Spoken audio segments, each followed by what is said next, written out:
Кыргызстандын бүгүнкү абалы кандай? Hazır Kırgızistan'ın 49% bizim hükümetin çeçimi satışa koyulgan chet өлкөлүк компаниялар için. Біздің өзіміздің компаниялар için 75%-ке чейин уруксат берилет. Эйр Кыргызстан бүгүн банкрот бу? Жок, банкрот эмес. Азыр аны өйдө көтөрүү боюнча дагы Карыздарын кандай списать эттиңерби? берди делек. Миллиондогон карыздары бар эле. Жетекчиси отурат Эйр Кыргызстан ушул. Билем жетекчисин, жетекчиси ушул абалга алып келген ошо жетекчиси ошол.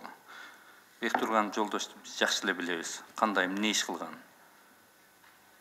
Мен ал кишиден эмес, силерден сурап атам.